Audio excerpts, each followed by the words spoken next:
इतिहास में घटे सबसे अजीब इत्तेफाक जिन्हें जानकर आप भी हैरान हो जाओगे। नंबर 1, साल 1998 में मॉर्गन रॉबर्टसन नाम के एक लेखक ने एक फिक्शनल कहानी लिखी थी और इस बुक का नाम था फ्यूटिलिटी। इस कहानी में एक शिप का जिक्र किया गया है जिसका नाम टाइटन द अनसिंकेबल था। इस जहाज के बारे में लिखा गया था कि टाइटन अपने जमाने का एक विशाल जहाज था जो कभी नहीं डूब सकता था, लेकिन अपनी पहले ही यात्रा के दौरान टाइटन अटलांटिक ओशन में एक आइसबर्ग से टकरा गया और डूब गया, जिसमें हजारों लोगों की जान चली गई। लेकिन हैरानी की बात यह है कि इस बुक के पब्लिश होने के 14 साल बाद एक ऐसा ही जहाज बनाया जाता है जिसका नाम टाइटैनिक था, जिसके बारे में आपने भी सुना होगा। हैरानी की बात थी कि 14 साल पहले लिखे गए एक बुक में टाइटन शिप और टाइटैनिक की डिटेल्स हूबहू मैच होती हैं। जैसे दोनों ही जहाजों को अनसिंकेबल कहा गया था, दोनों ही जहाज अपने जमाने के सबसे विशाल जहाज थे, दोनों ही जहाज अटलांटिक ओशन में अपने पहले ही यात्रा के दौरान आइसबर्ग से टकरा के डूब गए, दोनों ही जहाजों ने अप्रैल के महीने में अपनी यात्रा शुरू की थी और दोनों ही जहाजों पर 2500 पैसेंजर्स थे। क्या इतनी सारी समानताएं मात्र एक इत्तेफाक है या कुछ और जो हमारे समझ से परे है? नंबर 2, अब्राहम लिंकन और जॉन एफ कैनेडी दोनों ही अलग अलग समय में अमेरिका के राष्ट्रपति थे और दोनों की ही हत्याएं कर दी गई थी, लेकिन इनमें काफी कुछ समानताएं थी। जैसे दोनों को ही गोली मारा गया था और गोली दोनों को ही उनके सर के पीछे लगी थी। उनकी हत्याओं के समय दोनों की ही पत्नी उनके साथ थी। दोनों की सेक्रेटरी का नाम एक दूसरे से मिलता था, जैसे जॉन के सेक्रेटरी का नाम लिंकन था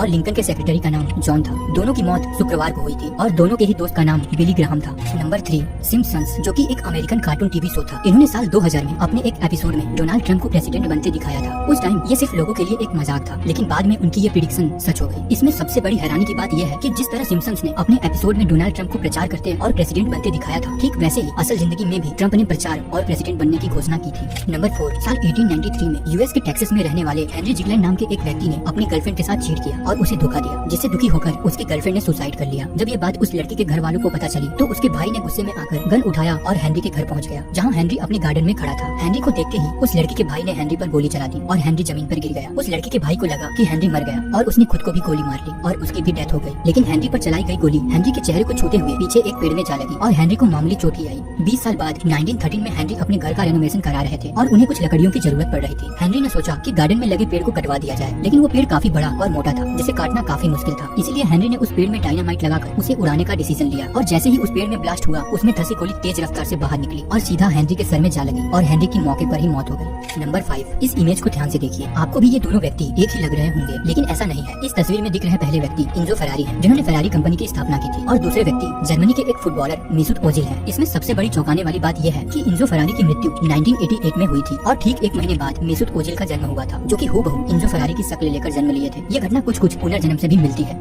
नंबर 6, यूएस का हूवर डैम बनाते समय लगभग 96 वर्कर्स ने अपनी जान गंवा दी थी, लेकिन इसमें सबसे अच्छी बात ये थी कि इस डैम को बनाते समय पहली मौत 20 दिसंबर 1920 को जॉर्ज ट्रेनी नाम के एक व्यक्ति की हुई थी और उसी डैम पर मरने वाला आखिरी व्यक्ति पैट्रिक ट्रेनी था, जो कि जॉर्ज का ही बेटा था और उसकी मौत भी 20 दिसंबर को ही हुई थी। Number 7, white star line ship company, जो कि एक ब्रिटिश शिप मैन्युफैक्चर कंपनी है। ये वही कंपनी है जिसने ओलंपिक और टाइटैनिक जैसे विशाल जहाज बनाए थे और इसी कंपनी में वायलेट चेसअप नाम की एक महिला नर्स के तौर पर काम करती थी। व्हाइट स्टार लाइन कंपनी का पहला जहाज ओलंपिक था, जो कि उस समय का सबसे बड़ा और लग्जरियस जहाज था, लेकिन 1911 में ये जहाज एक दुर्घटना में डूब गया जिसमें सैकड़ों लोग मारे गए। उस दिन वायलेट चेसअप भी इस जहाज पर थी, लेकिन उन्हें इस दुर्घटना में कुछ नहीं हुआ। वहीं अपनी दूसरी यात्रा के दौरान वायलेट टाइटैनिक शिप पर नर्स के तौर पर मौजूद थी, लेकिन जैसा कि हम सबको पता है कि टाइटैनिक अपनी पहली ही यात्रा के दौरान डूब गया था, जिसमें हजारों लोग मारे गए थे। उस समय भी वायलेट चेसअप को कुछ नहीं हुआ, वो दोबारा से इतने बड़े दुर्घटना में बच गई। और इतना ही नहीं, वायलेट अपनी तीसरी यात्रा में वर्ल्ड वॉर 1 के टाइम 1916 में वायलेट को एक ब्रिटानिक नाम के मेडिकल शिप पर नर्स के रूप में तैनात किया गया था, लेकिन अनफॉर्चुनेटली ब्रिटानिक जहाज एक जर्मन माइन से टकरा गया और ब्लास्ट के कारण ये जहाज 1 घंटे के अंदर ही डूब गया, जिसमें कईयों ने अपनी जान गंवा दी, लेकिन वायलेट चेसअप फिर से बच गई। ये घटना सबसे अजीब थी। हर बार वायलेट का इतने खतरनाक दुर्घटना में बच जाना उनकी किस्मत थी या जिस जहाज पर वो होती उसका डूबना उनकी मनुष्यत।